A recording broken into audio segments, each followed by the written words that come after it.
My name is Isabel Catherine Weston. I'm 31 years old. On December 20th, 2024, my parents called me home for Christmas. Family reunion, my mother said on the phone.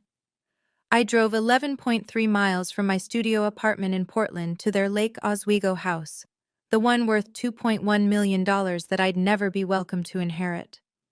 I walked into an empty house, just my grandpa, 82-year-old Arthur, sitting in his rocking chair by the window. On the kitchen counter, a handwritten note on my mother's rose-patterned notepad. You'll stay with Grandpa Arthur through the 30th. There's a Stouffer's lasagna in the freezer. P.S. Maybe caregiving is your real calling since nursing hasn't exactly made you successful. They were in Paris, first class. My father, my mother, my brother Garrett, the corporate tax attorney who'd always been worth more than me. I didn't cry. I didn't call them. I'd spent 31 years learning this lesson. I was the backup daughter, the one you call when you need someone to clean up. They didn't know that Grandpa Arthur had been watching them treat me this way for 3 decades. They didn't know what he'd decided to do about it. And when they came home 10 days later, tanned and rested from $52,000 worth of European luxury, what they found out next would cost them everything they thought they were owed. If you're still watching, take a second to like and subscribe, only if this story genuinely resonates with you. And drop a comment telling me where you're watching from and what time it is there. Let me take you back to the beginning. Because this wasn't just one bad Christmas. It was a lifetime of pressure, finally boiling over. May 19th, 2018. My nursing school graduation from Oregon Health and Science University. 4 years of late nights, clinical rotations, studying until my eyes burned. 127 students sat in that auditorium. 126 had families in the audience. I sat alone in Section F, Row 4, Seat 12. My parents had promised they'd be there. 3 weeks earlier, my mother had circled the date on the kitchen calendar in red marker. We wouldn't miss it for the world, honey, she'd said. The morning of graduation, 10:47 a.m., my phone buzzed. Text from Mom. Sweetie, so sorry. Garrett has emergency deposition in Seattle. Very important case. We're flying up to support him. So proud of you. Dinner on us. 30 seconds later, Venmo notification. $100 from Diane Weston. Message, congrats. $100 for 4 years of work. For a degree I'd earned while working night shifts as a CNA to pay rent because they'd used my college fund for Garrett's law school networking expenses. But someone came. Grandpa Arthur walked in 17 minutes before the ceremony started. He was wearing his navy suit, the one from 1987, still good, he'd say, and carrying a bouquet of carnations from Safeway, $12, the price tag was still on. He sat down next to me. Didn't say anything about the empty seats, just patted my hand. After I walked across that stage, after I collected my diploma, we took a photo together, just the two of us. I sent it to the family group chat. Mom reacted with a thumbs up emoji. Dad didn't respond. Garrett wrote, "Nice, gotta run, court prep." But Grandpa, when we posed for that photo, when the stranger I'd asked held up my phone, he looked at me in a way I didn't understand then. His eyes were sharp, focused, like he was memorizing something, filing it away, like he was keeping score. Fast forward to December 14th, 2020. My 28th birthday. The worst year of my life. I was working 16-hour shifts in the COVID ward at Providence Portland Medical Center, watching people die alone because their families couldn't visit, holding iPads up to dying faces so they could say goodbye through screens. Coming home to my studio apartment, stripping off my scrubs in the hallway, terrified I'd bring the virus inside. I called my mother at 11:34 p.m. that night. I was sitting on my bathroom floor, still in my sports bra and underwear, too tired to shower. I was crying. Mom, I held another patient's hand while they died alone today. I'm terrified. I can't sleep, I can't. She cut me off. Honey, I can't talk now. We're on Zoom celebrating Garrett's promotion to senior associate. His firm partners are on the call. This is a really big moment for him. I'll call you back, okay? She never called back. The next morning, email, Starbucks e-gift card $25, subject line, Happy birthday, Izzy, treat yourself. Garrett was making $285,000 a year at that point. I was making $68,000. But I was the one who needed to treat myself with coffee. I took a screenshot of that email. I don't know why. I just had this feeling, this instinct, that one day I'd need proof. Proof that this was real, that I wasn't imagining it. Thanksgiving 2022. November 18th, I called my mother. Are we doing Thanksgiving at the house this year? Her voice sounded surprised. Oh, sweetie, didn't we tell you? We're flying to Boston. Garrett's executive MBA program at Harvard has this wonderful family integration weekend.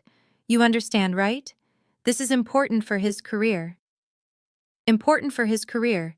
Garrett, who already had a law degree from Georgetown, who already made six figures, who needed an executive MBA like a fish needs a bicycle. But it was Harvard, so of course they went. Alaska Airlines Flight 1832, Portland to Boston, November 22nd, 6:15 a.m. departure. They stayed 5 days. I invited Grandpa Arthur to my studio apartment. All 520 square feet of it. I'd never cooked a turkey before. I tried.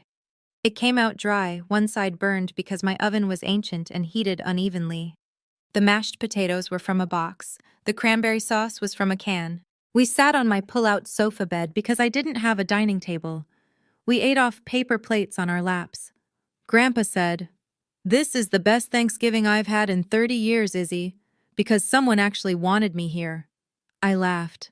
Thought he was being sweet, exaggerating, but he wasn't laughing. His face was serious, and in his eyes, that same look from my graduation photo, sharp, focused, keeping score. I counted once. In the 8 years between 2016 and 2024, my parents attended 0 of my life events. 0. They attended 23 of Garrett's. Work dinners, promotion parties, his son Grayson's birthday parties, his MBA graduation, networking galas, bar association awards, 23 to 0. I didn't get angry anymore.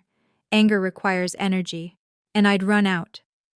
I'd moved past anger into something colder. Acceptance. Numbness. The knowledge that this was just how things were. My boyfriend Trevor asked me in November 2024, "Babe, why do you still answer when they call?" "Because they're my family." "No," he said. "Family shows up. They just use you." I didn't argue, because he was right. So when my phone rang on December 15th, 2024, at 7:13 p.m., and I saw Mom on the screen, I should have known. I should have known that the warmth in her voice wasn't love. It was bait. Sunday, December 15th, 2024, 7:13 p.m. I was at Trevor's apartment. He was making homemade carbonara, the real kind, with guanciale he'd driven to a specialty butcher in southeast Portland to get. The kitchen smelled like garlic and black pepper. We were supposed to have a quiet night. Maybe watch a movie, maybe talk about the holidays. My phone lit up. Mom. I almost didn't answer, but I always answered. "Hello? Izzy, sweetheart?" Her voice was different. Warm. Soft. Almost guilty? "I know this is last minute, but we'd love to have you home for Christmas this year. Real family time. Just all of us together. It's been too long." I blinked, covered the phone, whispered to Trevor, "They want me for Christmas." Trevor's eyebrows went up. He knew the history. "What about Garrett?" I asked.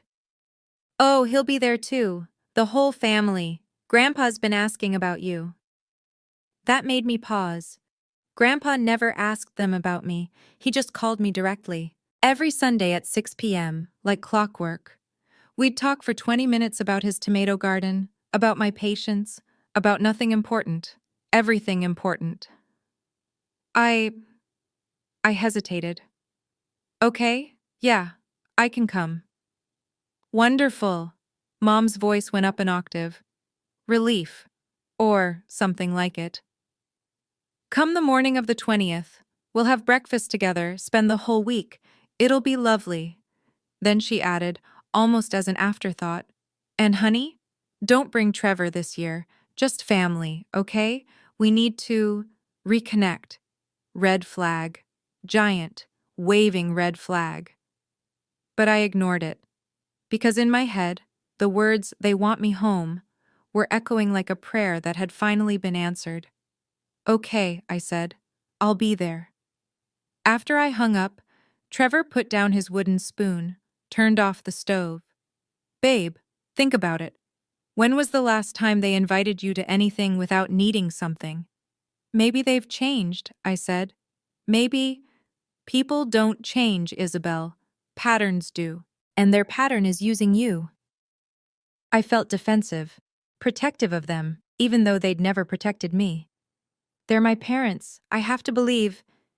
You don't have to believe anything. You choose to, every time. He was right. I knew he was right, but I couldn't stop hoping. Trevor had been planning something. I didn't know the details, but I'd seen the small velvet box on the top shelf of his closet when I'd reached for an extra blanket 2 weeks ago. I'd seen him researching Multnomah Falls, looking at permits for the viewing area, mumbling about fairy lights and timing. He was going to propose on Christmas Eve. And I was about to cancel everything for a family that had never chosen me. I got in my car, a 2011 Honda Civic with 183,000 miles on it. The check engine light had been on for 6 months. I couldn't afford to fix it yet. I took I-5 south to Highway 43, exited at Oswego. The drive took 28 minutes, light traffic, Christmas music on every radio station. I turned the radio off. Their house sat at the corner of Glenmorey Drive. Wrought iron fence, granite stone driveway. 4 bedrooms, 4,200 square feet, worth $2.1 million, according to Zillow. I'd checked once, late at night, wondering what it would be like to inherit something, anything. The driveway was empty. No BMW X5, that was Garrett's, no Lexus ES350. Dad's, no Mercedes GLC, Mom's, just Grandpa's 1998 Ford F-150, parked crooked to one side. Navy blue paint faded to gray in patches, 365,000 miles on it. He'd told me that number proudly last month. I sat in my car, engine off, counted my heartbeats, 105 beats per minute. Too fast.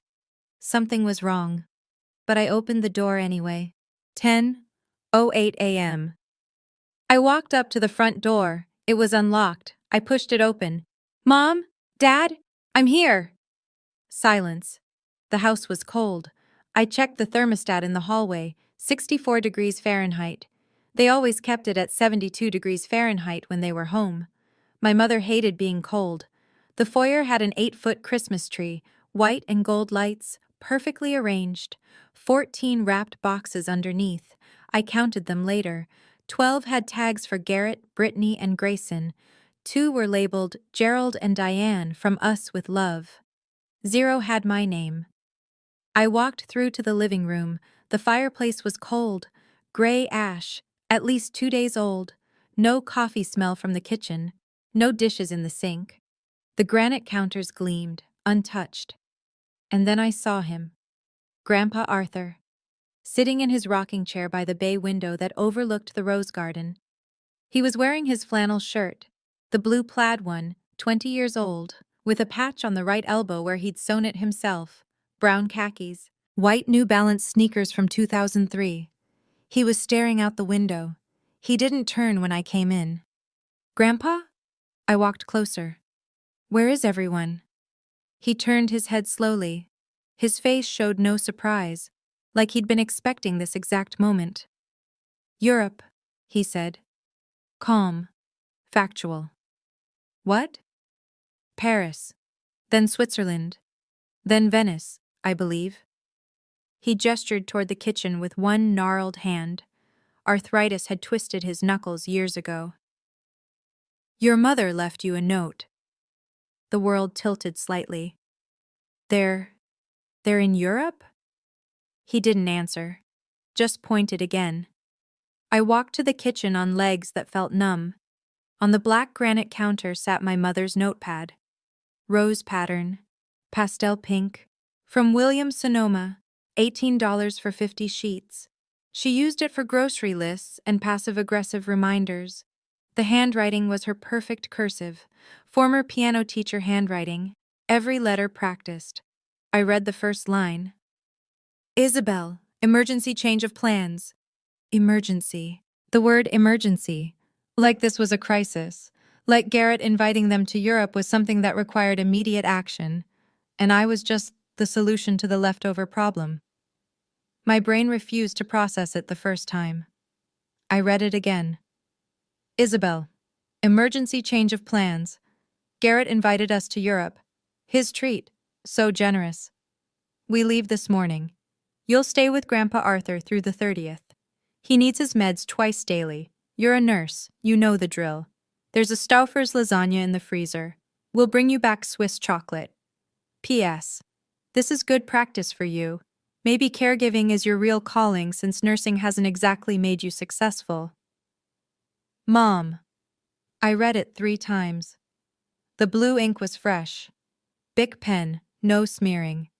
She'd written this around 8:30 a.m., I guessed. Right before they left for Portland International Airport. Alaska Airlines Flight 5124 to Paris. Charles de Gaulle, departing 11:45 a.m. I looked that up later. They hadn't called, hadn't texted, a note, left on a counter. Emergency change of plans. His treat, so generous. You're a nurse, you know the drill. Hasn't exactly made you successful. My hands should have been shaking. I waited for tears, for anger, for something. Nothing came. Just cold. I folded the note carefully, put it in my hoodie pocket, walked back to the living room. Grandpa Arthur still hadn't moved, still staring out at the garden. I looked up. Above the fireplace. The mantel. 3 stockings hung there. Red velvet, gold embroidery. Gerald. Blue velvet, silver embroidery. Diane. Green velvet, gold embroidery. Garrett. The mantel was 6 feet long. Plenty of room for more. But there were only 3. Grandpa said quietly, not looking at me. They hung them Wednesday night. December 18th, 2 days before they called me. 2 days before they invited me home. They'd already decorated, already planned Christmas, already decided who belonged. I stood there staring at those 3 stockings, at the empty space beside them, and I realized they'd planned all of this, the decorations, the tree, the trip, the note, everything. They just hadn't planned on me being part of it. December 20th, 10:14 a.m. Somewhere over the Atlantic Ocean, my family was drinking champagne in business class, flying toward Paris. And I was standing in a $2.1 million house I'd never inherit, with a man they'd left behind like luggage they didn't want to carry. The only difference was, Grandpa Arthur was the only one who'd ever actually wanted me there. I pulled the note back out of my pocket, unfolded it, read it again slowly this time. Every word. You're a nurse, you know the drill. Using my profession as a tool, as justification, as if my 8 years of training, my state license, my expertise in end-of-life care, all of it existed just so I could be their unpaid caregiver when convenient. His treat, so generous. 3 exclamation points in a 6-sentence note about Garrett, 0 about me. Hasn't exactly made you successful. She'd underlined the word, exactly. I hadn't noticed that the first time. She'd pressed the pen down harder there. Emphasis, intentional. My mother had deliberately told me, in writing, that my career, helping dying patients maintain dignity in their final days, was not successful. Garrett helped corporations avoid paying taxes. He made $285,000 a year. He was successful. I made $68,000 helping people die in peace. I was not. I walked to the freezer, opened it. One item inside: Stuffer's family-size lasagna, $8.99.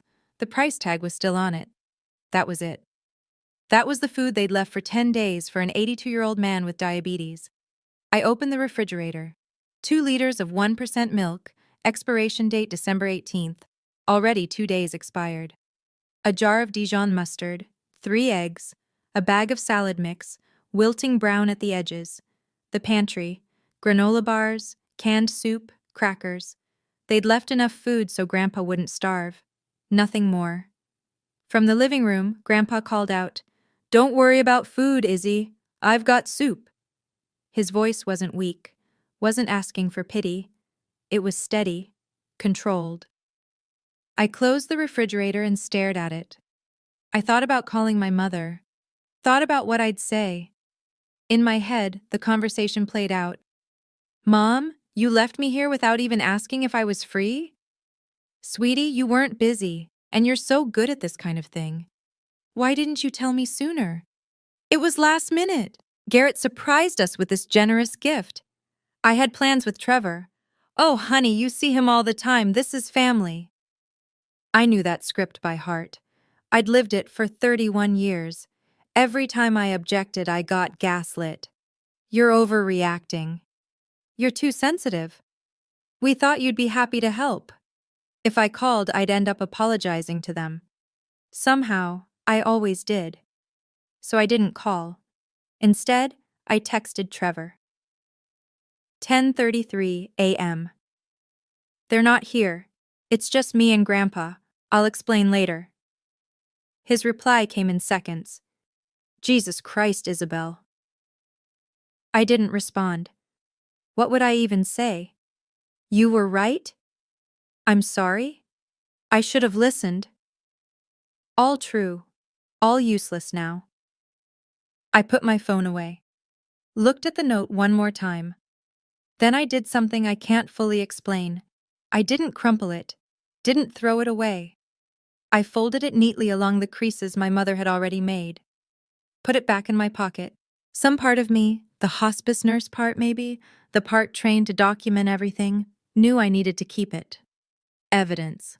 Of what? I wasn't sure yet. I walked back to the living room.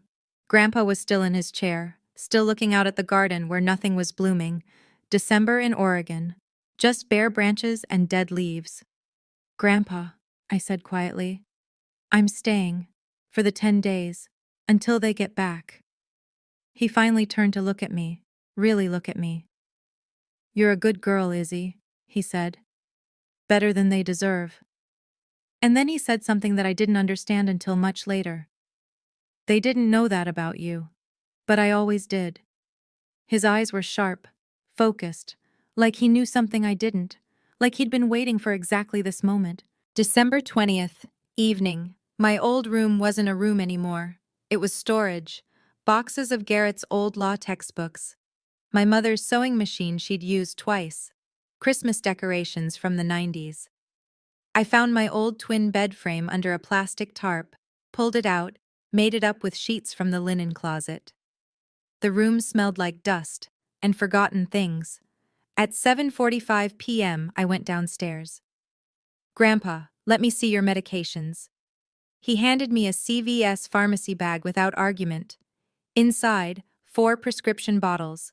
Metformin 500 milligrams.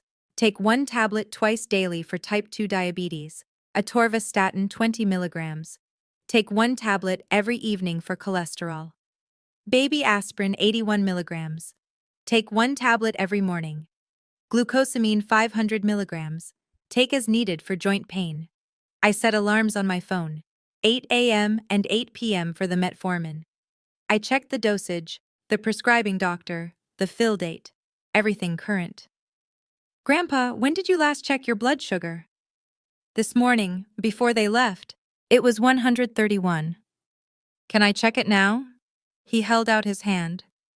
I pricked his finger with his glucometer, 128 milligrams per deciliter, good control. I logged it in a notebook I found in the kitchen drawer. He watched me do all this. Then he said, "You take this seriously." "I'm a hospice nurse, Grandpa. I don't assume, I verify." He studied my face for a long moment. "Hospice. You take care of people who are dying. I help them die with dignity. There's a difference." "Do they know what you do?" he asked. "Really understand?" "Who?" "Your parents. Garrett. Do they understand you hold people's hands when they take their last breath?" The question hung in the air for 4 seconds. I counted. "No," I said finally. "I don't think they do." Grandpa nodded once, sharp, decisive, like I'd just confirmed something he already knew. I woke up at 6:30 a.m. to sounds downstairs. I went to the window. Grandpa was in the garden. It was 34 degrees Fahrenheit outside, frost on the grass. He was wearing his flannel and a canvas jacket, kneeling by the raised beds, pulling weeds from around his tomato plants. They weren't fruiting, wrong season, but he tended them anyway. I got dressed, went out. "Morning, Grandpa." He looked up, surprised. "You're up early."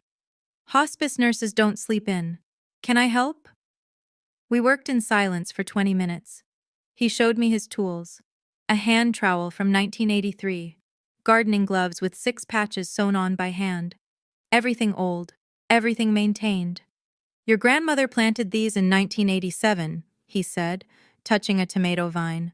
"I've kept them going 37 years. "You could hire someone to do this."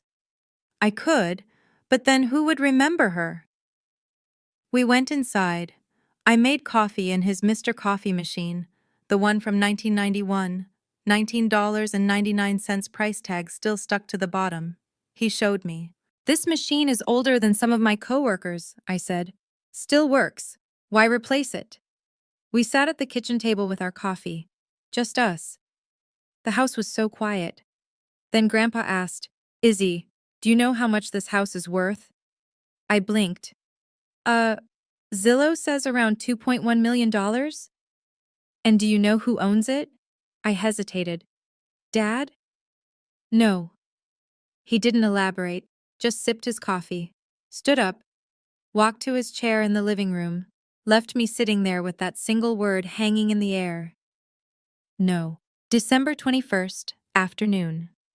Grandpa wanted to go to the grocery store. I offered to drive. "I'll drive," he said. 365,000 miles on that truck. I know every rattle. Let an old man have his dignity." So I sat in the passenger seat of his 1998 Ford F-150. Navy blue, paint faded. The interior smelled like sawdust and Old Spice. The radio was AM/FM only. No Bluetooth, no auxiliary cord. He drove 12 miles to Fred Meyer on Highway 43. Steady, careful. 5 miles under the speed limit. Other cars honked when they passed. He didn't care.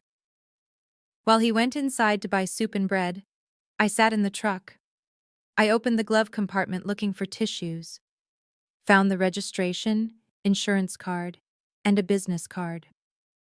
Bernard Price, Esquire, Estate Planning and Trust Law. Portland, Oregon, 553-555-192. The card was old, corners bent, on the back in Grandpa's handwriting. Call before December 28th. Today was December 21st.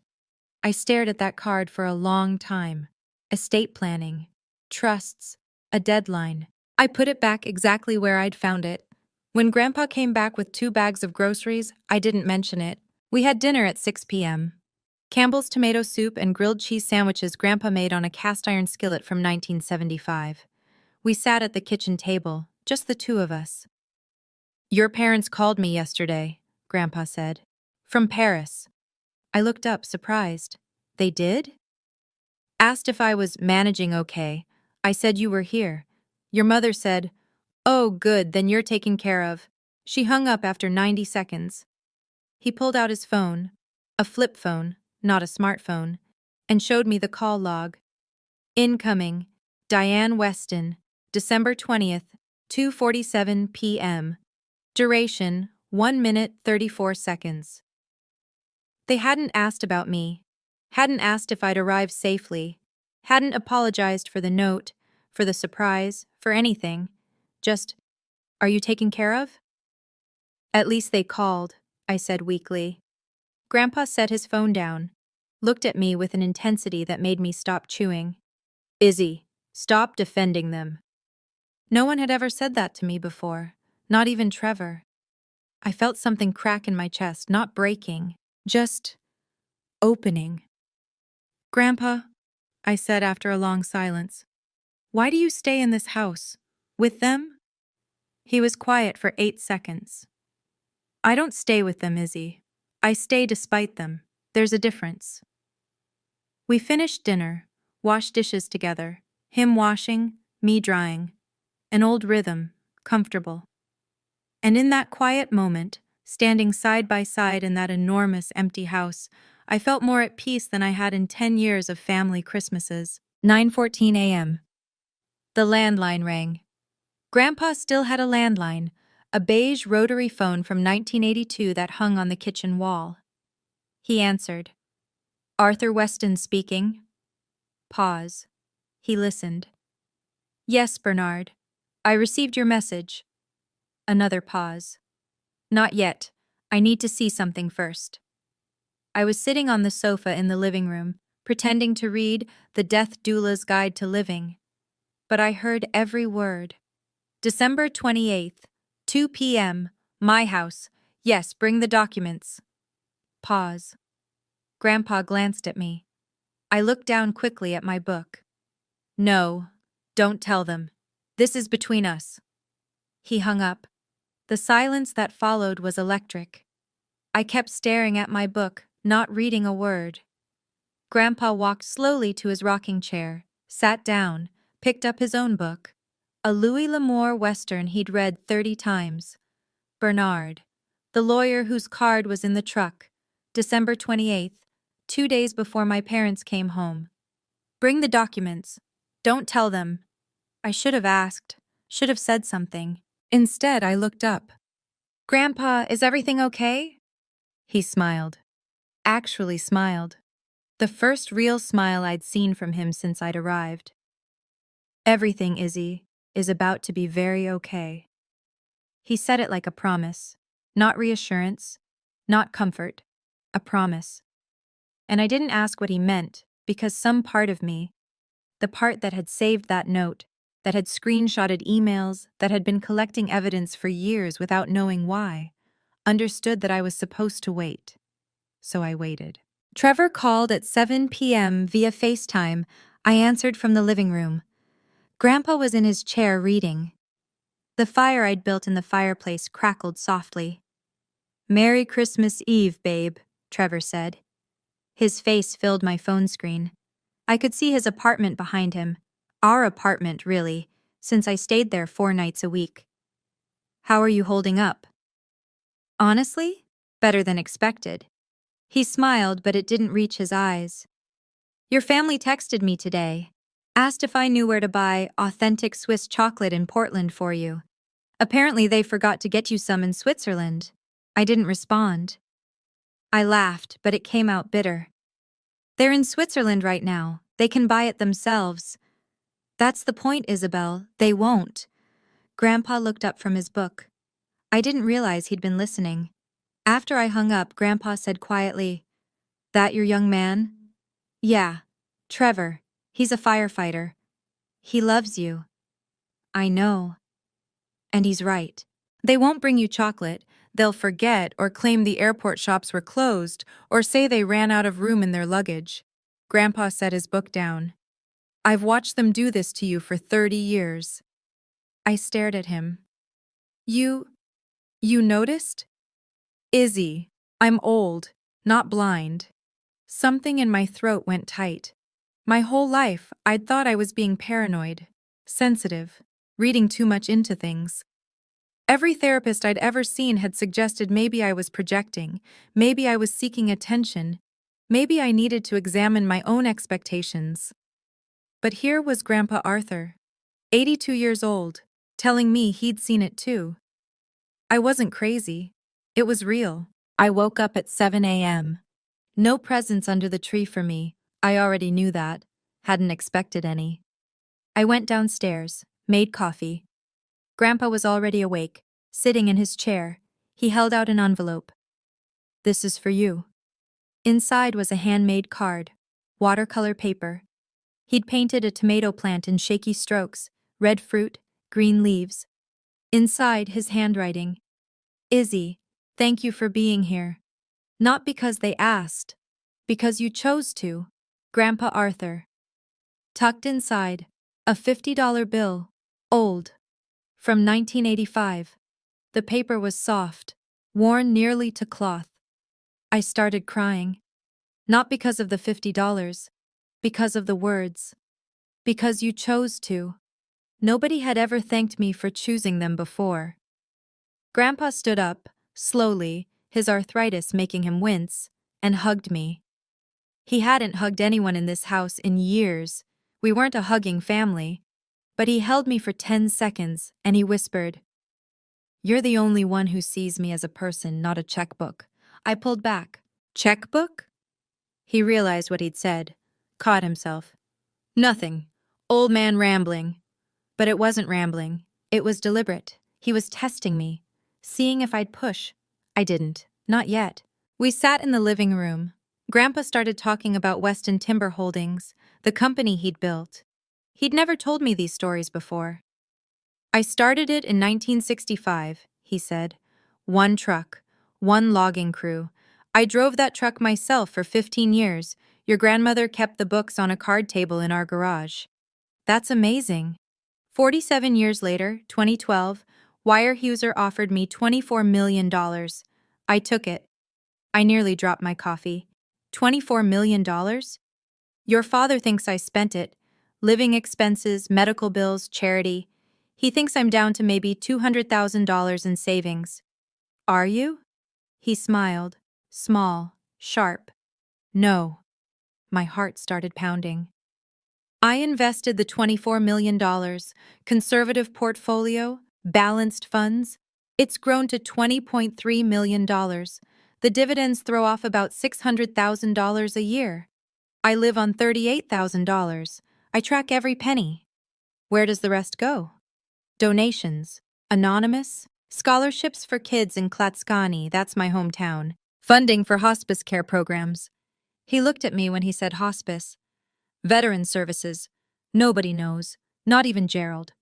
Why hide it? Because I wanted to see who loved me for me. He leaned forward in his chair. Turns out, only one person did. He was looking right at me. My hands were shaking. Grandpa Arthur had $20 million, and my family had left him in an empty house with an $8.99 frozen lasagna. We were sitting by the fire again. I was on the floor, leaning against the stone hearth. Grandpa was in his chair. He asked suddenly, "Izzy, if you could choose your family, truly choose, would you choose them?" The question sat between us like a stone. 12 seconds of silence. I counted my breaths. "No," I said finally. "Why not?" My voice cracked. "Because they don't see me. I'm a tool, a backup plan, a convenience. I've spent 31 years trying to earn something they're never going to give me." "And what's that?" I had to force the words out. "Love. Respect. Just being wanted." Grandpa nodded slowly, deliberately. "Good. Good? Good that you finally said it out loud. Truth is the first step." "First step to what?" "You'll see. December 28th. The lawyer. The documents. The phone call." "Grandpa, what's happening on the 28th? His eyes were steady, clear, focused. "Justice, Izzy. Quiet, legal, irreversible justice." December 27th. Morning. Grandpa asked me to drive him to the bank, U.S. Bank, Lake Oswego branch. He went into the vault alone. I waited in the lobby. 18 minutes. He came out carrying a brown leather folder, secured with a brass combination lock. He didn't open it, just put it in his canvas bag. In the car, on the way home, he said, "Tomorrow, 2 p.m., a lawyer named Bernard Price will come to the house. I need you there." Why? Because this involves you. My heart hammered. Involves me how? He didn't answer, just stared out the window at the gray Oregon sky. Back at the house, Grandpa went to his room. I heard him on the phone. Couldn't make out words, just the low rumble of his voice. When he came back downstairs, he looked settled, like a decision had been made. I texted Trevor. "Something big is happening tomorrow. I can't explain yet, but I think I'm going to be okay." His reply, "You've always been okay, Isabel. They just made you think you weren't." I read that text 5 times. That night I couldn't sleep. I lay in my childhood bed that wasn't mine anymore, in a room full of other people's boxes, and I thought about 31 years, graduations missed, birthdays forgotten, Thanksgivings alone. COVID shifts when I was terrified and no one called. Trevor's proposal delayed. The note. Maybe caregiving is your real calling since nursing hasn't exactly made you successful.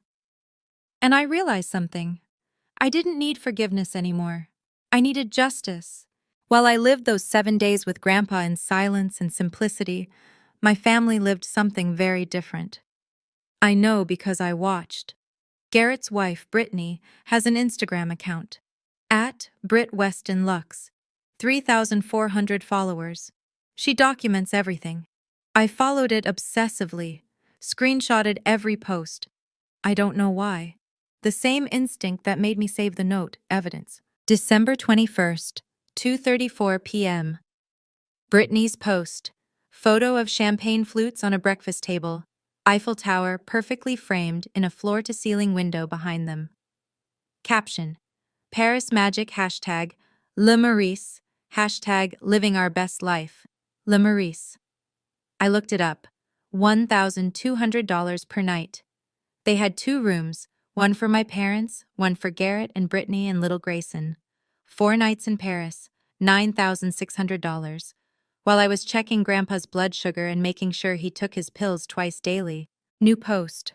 All 5 of them on a ski slope. My father in a black parka, my mother in white, Garrett and Brittany in matching red jackets, Grayson in a tiny blue snowsuit. Caption. Christmas Eve, Eve in the Swiss Alps, hashtag the Chetty Andermatt hashtag family goals. The Chetty Andermatt. I looked it up too. $1,800 per night. 3 nights, 2 rooms, $10,800. I did the math in a notebook, late at night, unable to sleep. First-class flights, Portland to Paris. Round trip, approximately $9,300 per adult. 3 adults, $27,900. Hotels, $9,600 plus $10,800 plus. I looked up Venice next. Amman, Venice at $2,100 per night for 3 nights. 2 rooms equals $12,600. Total hotels, $32,000. Dining. Brittany posted photos from 3 Michelin-starred restaurants. I researched the tasting menus. Average $600 per person, times 5 people, times 2 meals a day for 10 days. Conservative estimate, $60,000. No, that was too high. Grayson was 3. He wouldn't have full tasting menus. I recalculated, $12,000 for dining. Flights, $27,900. Hotels, $32,000. Dining, $12,000. Total, $71,900. Garrett had claimed this was his treat. But Brittany's post from December 24th was tagged hashtag Grateful for In-Laws, with a photo of my mother and Brittany clinking wine glasses. My parents paid for it. Not Garrett. $72,000. While I ate an $8.99 frozen lasagna on Christmas Day, sitting on the kitchen floor at 11:47 p.m., because I was too tired to sit in a chair after doing Grandpa's laundry, cleaning the bathrooms, checking his medications, making sure he was warm and fed and safe. December 26th, 9:02 a.m. Brittany posted a photo of a gondola in Venice. Everyone in designer coats. Grayson holding a gelato. Caption: Nothing says Boxing Day like Venetian canals #Amon Venice #blessed. Blessed.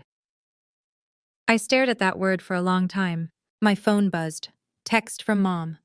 Hi, honey. Hope you and Grandpa are having a nice time. We're in Venice. Absolutely stunning.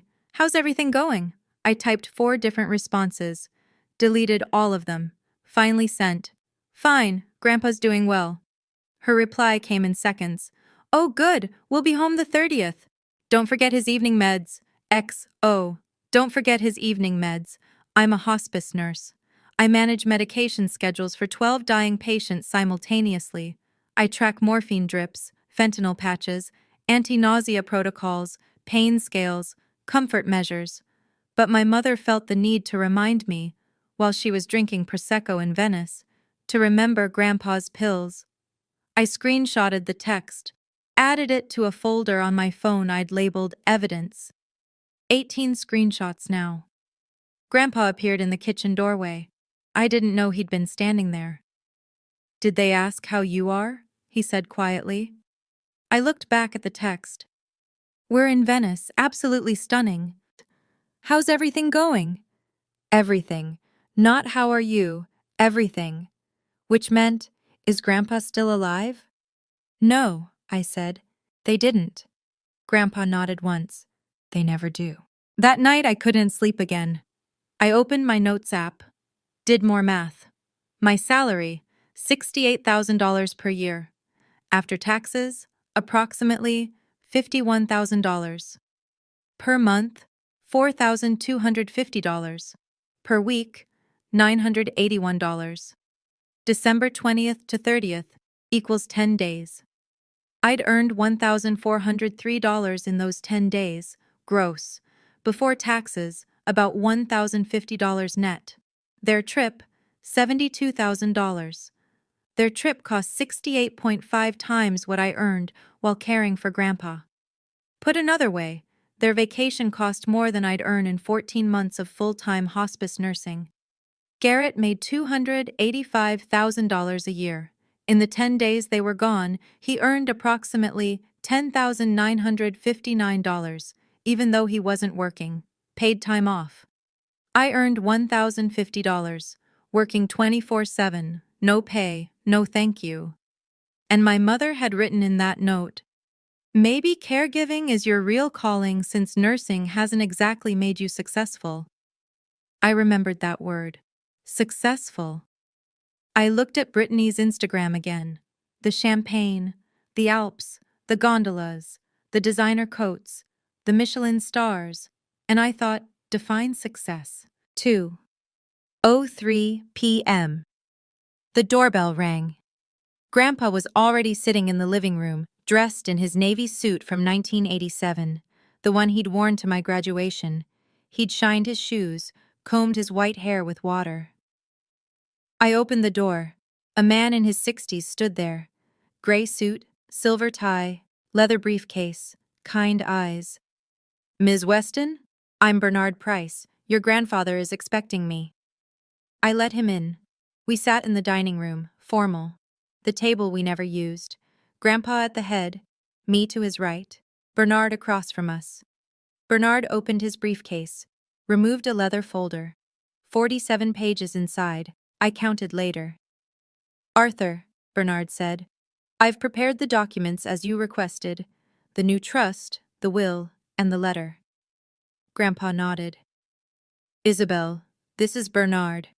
He's going to explain some things. Bernard turned to me. His expression was neutral, but not unkind. Ms. Weston, your grandfather has asked me to execute significant changes to his estate plan. These changes are considerable. He slid the documents across the table. I saw my name, Isabel Catherine Weston, over and over. Beneficiary, trustee, executor. I saw numbers. Dollar amounts with so many zeros I lost count. Bernard explained. I heard him as if from underwater. Trust value, $20,347,000. My father, $250,000. My mother, $250,000. My brother, $250,000. Designated charities, $4,500,000. Isabel Catherine Weston, $15,047,000. Plus full discretionary control over any additional distributions to family members. I couldn't breathe. What? Grandpa reached over, took my hand. His fingers were gnarled with arthritis, but his grip was strong. They left you here like you were nothing, he said quietly. I'm leaving you everything to prove you're not. Bernard pulled out a sealed envelope, cream-colored, heavy paper. Your grandfather has also requested I be present when the family returns to read this letter aloud. They're scheduled to arrive December 30th, correct? I nodded, unable to speak. I'll be here at 3 p.m. that day, Grandpa signed. 12 places. Bernard witnessed. I witnessed, my hand shaking so badly I could barely write my name. Timestamp on the notary seal, 2:38 p.m., December 28th, 2024. Legal, binding, irrevocable. We didn't talk much. Grandpa and I moved through the house quietly. I made breakfast. He read the newspaper. I did laundry. He sat in his chair. Around noon he said, You can give them money if you want, Izzy. That's your choice. But the control is yours. They'll have to ask you. They'll have to acknowledge you, for once. What if I say no? Then you say no. I texted Trevor. Something big is happening tomorrow. I can't explain yet, but I think I'm going to be okay. He replied, You've always been okay, Isabel. They just made you think you weren't. That night I lay awake thinking about 31 years. Graduations, birthdays, Thanksgivings, the COVID ward, the note. I didn't need forgiveness. I needed them to see me. And tomorrow they would. My phone buzzed. Text from Mom. Landed. Be home by 2:30. Can't wait to see you both. Grandpa read it over my shoulder. She says can't wait, he murmured. She could have called any of the 10 days. She didn't. Should I warn them? About Bernard? No. Let them walk in like they always do, expecting nothing to have changed. Bernard arrived. Set his briefcase on the coffee table. We sat down. Grandpa on his rocking chair. Me on the sofa. Bernard in the armchair. The front door was unlocked. 2:34 p.m. I heard car engines. 3 of them. All at once. BMW X5, Lexus ES 350, Mercedes GLC. They were home. Doors slammed, luggage wheels on pavement. Laughter. My mother's voice bright and loud. We're home! Garrett. God, I miss American coffee. My father. Izzy? Dad? They came through the door, tanned, rested, smiling. Brittany carried a Hermes bag. Grayson held a chocolate bear from Lindt. They walked into the living room, saw us sitting there, saw Bernard, the suit, the briefcase, the documents on the table. Their smiles faltered. Mom looked confused. Dad looked suspicious. Garrett's eyes narrowed. Dad? My father said slowly. What's going on? Who is this? Grandpa's voice was steel. Sit down, Gerald. My father stood in the archway between the foyer and living room. My mother beside him, her hand creeping up to her throat. Garrett and Brittany behind them, still holding their luggage. Little Grayson broke free and ran upstairs, clutching his iPad. He didn't understand. Lucky him. Dad, Gerald said again. His voice had an edge now. What the hell is this? Who is this man? Grandpa didn't raise his voice. Didn't need to. This is Bernard Price, my attorney. Sit down. Diane laughed nervously. The sound was too high, too bright. Arthur, you're scaring us. Is everything all right? Are you sick?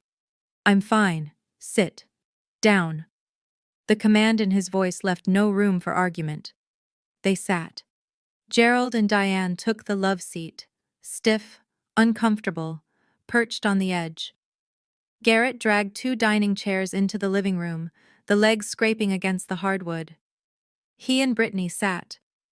Garrett's knee started bouncing immediately. A tell. He only did that when he was nervous. I stayed on the sofa next to Grandpa's chair. Bernard sat across from all of them, briefcase open, hands folded calmly over the documents. The silence stretched. Diane broke first. She looked at me. Actually looked at me for the first time since walking in. Izzy, honey, what is this about?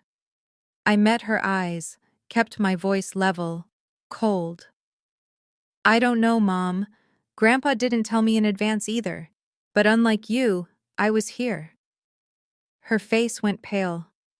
Gerald's jaw tightened. I saw the muscle jump. Garrett leaned forward, elbows on his knees, trying to take control of the situation, lawyer mode. Grandpa, if this is about money, we can discuss this privately. You don't need a lawyer for... Grandpa cut him off. Yes, I do. Because you would have talked me out of it. Garrett blinked. Talked you out of what? Changing my will. The words dropped like a bomb into still water. Silence. I counted. 4 seconds. 5. Garrett's face shifted through 3 expressions in 2 seconds. Confusion, then calculation, then something that looked like panic. Diane's hand tightened on Gerald's arm, nails digging into the fabric of his jacket.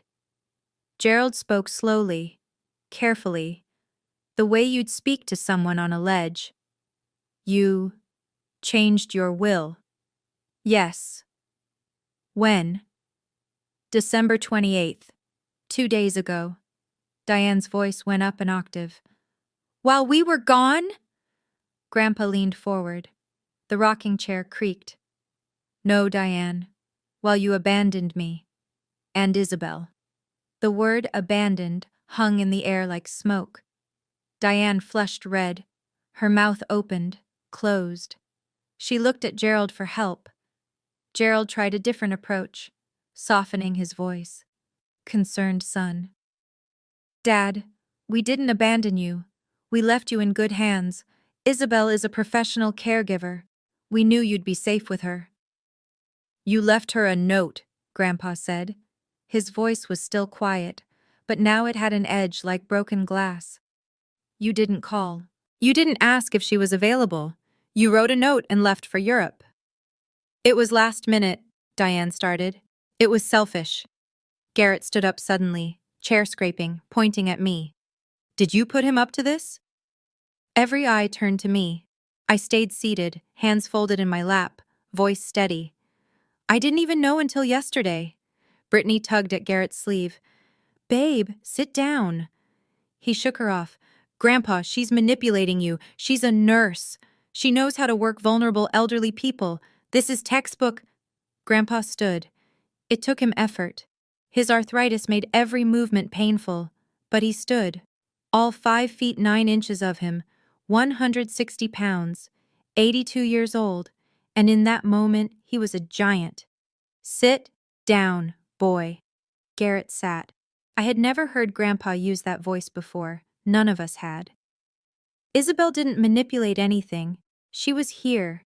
She checked my blood sugar twice a day. She made sure I took my medications. She cooked meals. She did laundry. She sat with me on Christmas Day when I was alone because the 3 of you were drinking champagne in Paris. Gerald opened his mouth. We asked her to. You told her. There's a difference. My mother's eyes darted to the kitchen counter. I followed her gaze. The note was still there, where I'd left it 10 days ago. She realized Grandpa had read it. Her face went white. Garrett was breathing hard now, trying to regain control. Grandpa, how much are we talking about? What did you change? Grandpa looked at Bernard, nodded once. Bernard opened the folder, and I watched my family's world end. Bernard's voice was calm, professional. He could have been reading a grocery list, but every word was a hammer blow. Arthur James Weston's Revocable Living Trust. Amended December 28, 2024. He paused, made sure everyone was listening.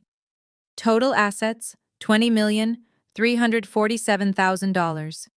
Diane gasped. Actually gasped. Her hand flew to her mouth. Gerald's eyes went wide. 20 million? Dad, I thought you said— You thought I was poor, Grandpa said quietly. I let you think that. I wanted to see who loved me when they thought I had nothing. Bernard continued, unruffled. Distribution as follows. Another pause. I could hear Diane's breathing, quick and shallow. To Gerald Thomas Weston, $250,000. Gerald's face went slack. To Diane Marie Weston, $250,000. Mom made a small sound in her throat. Not quite a sob. Something worse. To Garrett Alexander Weston, $250,000. Garrett was staring at Bernard like he'd been slapped. To designated charities, specifically the Klatskanny High School Scholarship Fund, the Oregon Hospice Foundation, and Disabled Veterans of Oregon, $4,500,000. Brittany whispered, Oh my God. To Isabel Catherine Weston, $15,047,000 plus full discretionary control over any additional distributions to family members at her sole discretion. Silence. Not the kind of silence that's peaceful. The kind that comes right before an explosion. 11 seconds. I counted them. Then Garrett whispered, 15 million? My brain couldn't process it. $15 million. I made $68,000 a year. That was— I couldn't even do the math. 221 years of work. More than 3 lifetimes. Gerald was shaking, his whole body trembling like he'd been hit. Dad, you can't— This is— She doesn't— He couldn't finish a sentence. Grandpa's voice cut through. She doesn't what, Gerald? Deserve it? Why? Because she's just a nurse? Because she isn't successful? Gerald had no answer. Diane started crying. Real tears this time, streaming down her face, ruining her makeup. Arthur, please. We're your family. You're my blood, Grandpa said. Isabel is my family. Bernard reached into the folder again, pulled out a sealed envelope. Cream paper, heavy stock. Arthur has asked me to read a letter he's written, aloud, to all of you. That's not necessary, Gerald started. It's extremely necessary, Bernard said. His professional veneer cracked just slightly. I saw anger there. He'd read this letter. He knew what it said. He opened the envelope, unfolded 3 pages of Grandpa's handwriting, and he began to read. To my son Gerald, my daughter-in-law Diane, and my grandson Garrett, I am 82 years old. I have lived long enough to see who people really are when they think no one is watching. I built Weston Timber Holdings from nothing. 1 truck in 1965. 1 logging crew. I worked 16-hour days for 47 years. In 2012, I sold the company for $24 million. You, Gerald, assumed I'd spent it. You never asked. You just assumed your old father was careless with money. You thought I was down to maybe $200,000 in savings. Living on Social Security. I let you believe that. Because I wanted to see who would love me when they thought I was poor. The $24 million is now $20.3 million. I live on $38,000 a year. The rest I've donated anonymously. Scholarships, hospice programs, veterans services. I've been doing this for 12 years. You never noticed. Gerald was staring at the floor. Diane was openly sobbing now. Garrett's face had gone from red to white to gray. Bernard kept reading, relentless. For 31 years, I have watched you treat my granddaughter like a backup plan, like hired help, like something to be used when convenient and ignored when not. May 19, 2018. Her nursing school graduation. You missed it to fly to Seattle for Garrett's deposition. You sent her $100 on Venmo. December 14, 2020. Her 28th birthday. She called you, crying, after watching another COVID patient die. You told her you were busy celebrating Garrett's promotion. You sent her a $25 Starbucks gift card. Thanksgiving 2022. You flew to Boston for Garrett's MBA family weekend. You left Isabel alone. She invited me to her tiny apartment. She made turkey for the first time. It was burned. We ate it anyway. It was the best Thanksgiving I've had in 30 years, because someone actually wanted me there. Diane looked at me. Her eyes were pleading. I looked back with nothing. No forgiveness, no anger, nothing. This Christmas, you left her a note. Not a phone call. A note. You told her that caregiving might be her real calling since nursing hasn't exactly made her successful. Do you understand what she does? Isabel is a hospice nurse. She holds the hands of dying strangers. She helps people leave this world with dignity, with comfort, with someone who sees them as human beings in their final moments. She does this for $68,000 a year. Garrett, you help corporations avoid paying taxes. You make $285,000 a year. You are rewarded. She is dismissed. You spent $72,000 on a European vacation while she checked my blood sugar and made sure I didn't die alone. I have lived long enough to know this truth. Wealth without character is poverty. You three are rich. You are also empty. Garrett stood up again. This is insane. You can't. Bernard didn't even look up, just kept reading. Isabel spent 10 days with me, not because you asked her nicely, because you expected her to. You demanded it in a passive-aggressive note and left for Paris. She didn't know I have $20 million. She thought I was poor. She stayed anyway. She made me coffee every morning in my 1991 coffee maker. She checked my medications like I mattered. She sat with me on Christmas Day and didn't complain once that she was missing her life, her boyfriend, her plans. That is why she gets everything. My eyes were burning. I was crying now, silent tears. Grandpa reached over, squeezed my hand. Bernard's voice never wavered. Gerald, Diane, Garrett, you will each receive $250,000. That is more than generous given your treatment of Isabel over the past 31 years. If you want more, you will ask her. You will apologize to her. You will prove to her that you have changed. You will show her that you see her as a human being, not a tool. She will decide, at her sole discretion, if you deserve another dollar. Not me. Her. This is not punishment. This is accountability. This is you reaping what you've sown. I love you, but I will not reward cruelty. Arthur James Weston, December 27th, 2024. Bernard folded the letter, set it down. The room was absolutely silent except for Diane's crying. Then Garrett exploded. He stood up, knocking his chair backward. This is bullshit. You can't. Bernard's voice was ice. It's legal, notarized, executed. I evaluated Mr. Weston personally. He is of sound mind. This will stand. Diane turned to me, her face twisted with something between rage and desperation. You planned this. You manipulated a sick old man. I found my voice. It came out steady, cold. He's not sick. You just assumed he was helpless because he's old. You don't even know him. Gerald pointed at me, shaking. Isabel, you don't understand money. You'll lose it all in 5 years. You need our help too. I understand money fine, Dad. I just never had any because you spent mine on Garrett.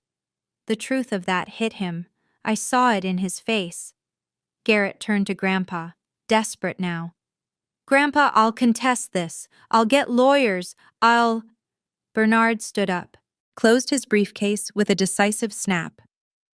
You can try. Oregon law is very clear on testamentary capacity.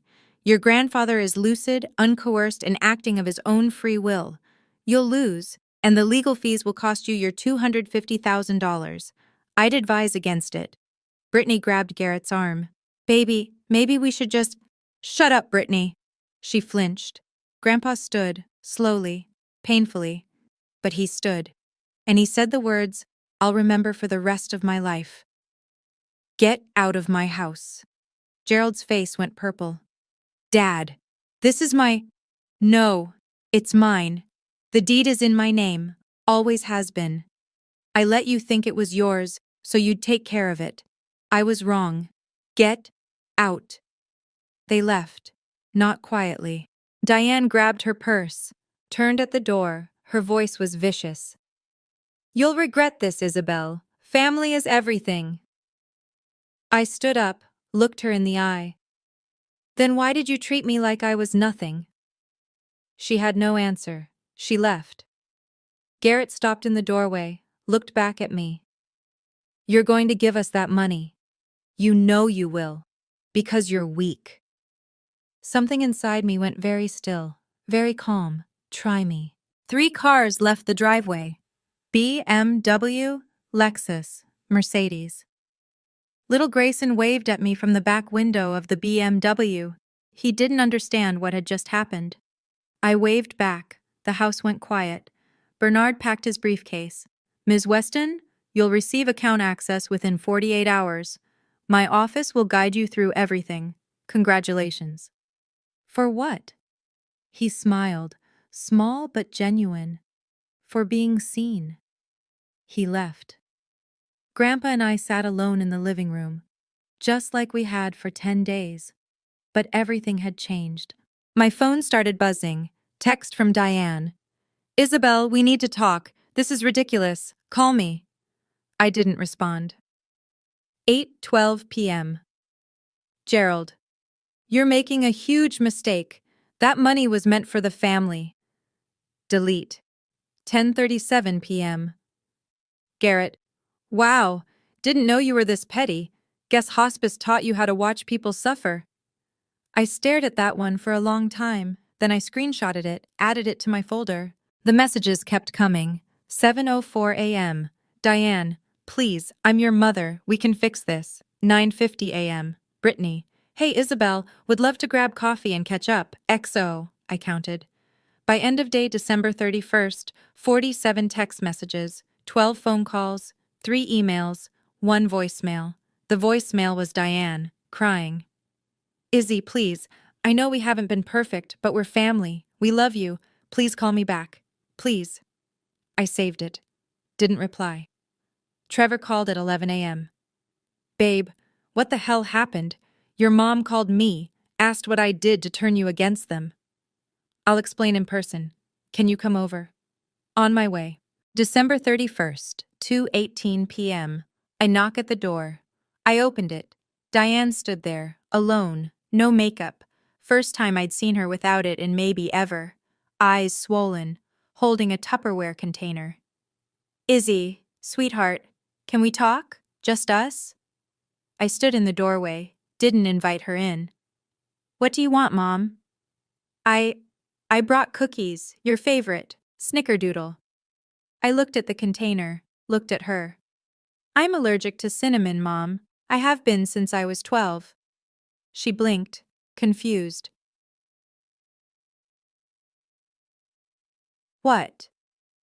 You don't know that, because you've never paid attention. Snickerdoodles are Garrett's favorite, not mine. I saw the realization hit her face. She'd been making Garrett's favorite cookies for 19 years and calling them mine. Isabel, I know we haven't been perfect, but… Haven't been perfect? My voice rose. I didn't mean for it to, but it did. Mom, you left me a note calling me unsuccessful. You spent Christmas in Venice while I checked Grandpa's blood sugar. You missed my graduation. You sent me $25 on my birthday during COVID when I was terrified and alone. We were busy. Garrett is 34 years old. When do I get to need you? Silence. Then her face changed. The tears stopped. Her voice went cold. Fine. How much do you want? What? To share the money. Grandpa obviously wanted family to have it, not just you. So name your price. How much to split it evenly? We'll each take $5 million. That's fair. I stared at her. She thought this was a negotiation. You think this is about money? Isn't it? No, Mom. It's about 31 years of being invisible. And you can't buy your way out of that. I closed the door. She stood outside for 4 minutes. I watched through the peephole. Then she left. Email from garrett.weston@klgates.com. Subject: Grandfather's estate.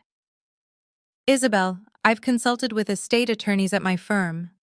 While Grandpa's will is legally sound, it raises questions about undue influence and your proximity during his final decision-making period. I'm prepared to avoid litigation if you agree to the following. Redistribute the estate as 40% to you, 20% each to Mom, Dad, and myself. This reflects Grandpa's true intent, family unity. If you refuse, I will pursue legal action for elder manipulation under Oregon Revised Statutes 124.100. Hospice nurses have been prosecuted for less. Think carefully. Garrett. I forwarded it to Bernard at 9:14 a.m. His reply came at 9:47 a.m. Empty threat. Save this email. If he files anything, we'll use it to show harassment and possible bar ethics violations. Do not respond. BP. I didn't respond. 8:03 p.m. Garrett texted, "Ignoring me won't work." I replied, "Talk to my lawyer, Bernard Price, 503-555-0192. Garrett, "You have a lawyer now? Jesus Christ." Me, "Yep." Gerald called. Left a voicemail, the only one I listened to all the way through. "Isabel, it's Dad. Look, I know we haven't been... I know I wasn't there for you, but you're my daughter, and 6-second pause. I need you to do the right thing, for the family. Not, I'm sorry, not, I was wrong, just, I need you to." I deleted it. I called Bernard. "I want to set up conditions." "I'm listening." "They each get their $250,000. But if they want me to consider giving them more in the future, they need to do 3 things. 1. Attend 12 months of family therapy, professionally led. I get attendance verification. 2. Volunteer 50 hours at a hospice facility. I want them to see what I do. 3. Write me letters, handwritten, explaining what they did wrong and how they'll change. I decide if they're sincere." Bernard was quiet for a moment. "That's very fair. Generous, actually. I'm a hospice nurse. I believe in second chances. I also believe in accountability. I'll draft the terms. Certified mail?" "Yes." They received the letter. Garrett called. I didn't answer. Voicemail. "You want us to volunteer? To write you letters? This is fucking degrading." I texted back. "So is being left alone on Christmas your move?" Email from Dr. Ellen Moss, licensed family therapist. "Miss Weston, per your agreement, I confirm Diane Weston attended her first session on January 15, 2025. Per confidentiality, I cannot share details, but she is compliant with the terms you've set." I stared at that email for 8 minutes. My mother, who had never admitted fault in her entire life, who had spent 31 years gaslighting me into thinking I was too sensitive, too needy, too much. She was going to therapy because I'd made it a condition of receiving more money. Was it genuine, or was it just $500,000 worth of performance? I didn't know yet. Gerald enrolled. Confirmation email from Dr. Moss. January 29th. Garrett didn't. Instead, he sent a text. "I'm not jumping through hoops for money that should have been mine. Keep it. I don't need you." I replied, "Okay." That was it. Just okay. Because I didn't need to convince him. Didn't need to argue. Didn't need to prove anything. The ball was in his court. What he did with it was his choice. February 3rd, 2025. 4:17 a.m. I woke up to my phone ringing. Grandpa's number. But it wasn't Grandpa. It was 911. The paramedics had used his phone to call his emergency contact. Me. I drove to the house in 12 minutes, broke every speed limit. The ambulance was still in the driveway, but they weren't rushing. I knew what that meant. Inside, Grandpa was in his rocking chair, eyes closed, peaceful. The paramedic, A woman in her 40s looked at me with professional sympathy. I'm sorry. He was gone before we arrived. Looks like heart failure. Quick, he didn't suffer. I sat down next to him, took his hand. It was still warm. Can I have a minute? Of course. They left me alone with him. I did what I'd done with hundreds of patients over 8 years. Held his hand, closed his eyes gently, whispered, "You're free now." But before that, I leaned close to his ear. "Thank you," I whispered, "for seeing me, for proving I wasn't crazy, for giving me justice. And I swear, I know it's impossible, I know he was already gone, but I swear his hand squeezed mine. Just once." Ash spreading ceremony. Grandpa had planned it all in advance. Cremation, no service. Ashes spread in his tomato garden. Gerald came, Diane came, Garrett came.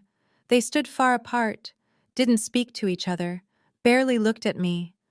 I scattered Grandpa's ashes myself, around the roots of the tomato plants he'd kept alive for 37 years. After, Diane approached me. "I'm sorry," she whispered. "For everything." I looked at her, really looked. "Are you sorry you did it, or sorry you got caught?" Tears spilled down her face. I don't know yet." "When you figure it out, write it in your letter." She nodded, left.